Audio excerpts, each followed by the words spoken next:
પણ ક્યારે મેં હું આનંદ હો મેરા આનંદ,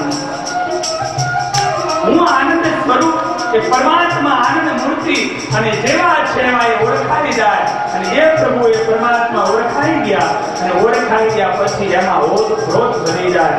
એ જે અજબ છે હોય મસ્તી, એની જે મસ્તી અજબ છે અને આ જોડ અજબ છે ને મસ્તી, કેવી મસ્તી હતી. મહારાજ રથને ચલાવવા જાય, એ સંતોને સાથે લઈ જાય. આ મસ્તી નહીં તો બીજું શું કહેવાય? આપણે કઈક આપણો દીકરો કહીને તો ઘરે ઘરે કહેવા પ્રથમવું પડે, અને કઈક વાંચવું પડ્યું તો પાઘડિયું તો પીવું ઉતારવી પડે. ત્યારે મેં ખરી વાત છે ને, આ મહારાજની દયા નહીં તો બીજું શું અજબ થયો. એ મસ્તી જ અજબ છે, કારણ કે પરમાત્મા આનંદ સ્વરૂપ છે અને એ આનંદ સ્વરૂપે પરમાત્મા એ જેવા છે એવા જો ઓળખાઈ જાય તો આપણું જીવન પણ આનંદ આનંદ અને આનંદ થઈ જાય. સરોવરની અંદર પડેલી જે ભીંજાયા વગર રહે ખરો,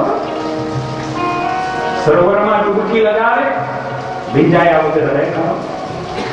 એ પરમાત્મા એનું સ્વરૂપ સરોવર સમાન છે.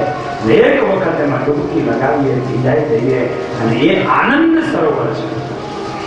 આનંદના સરોવરમાં ડૂબકીઓ લગાવતા થઈ જઈએ, આપણું જીવન પણ આનંદમય,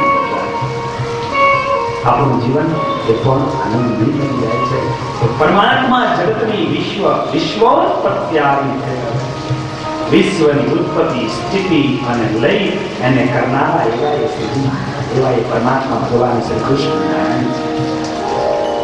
છતાં પણ એમને કોઈ પણ પ્રકારે કોઈ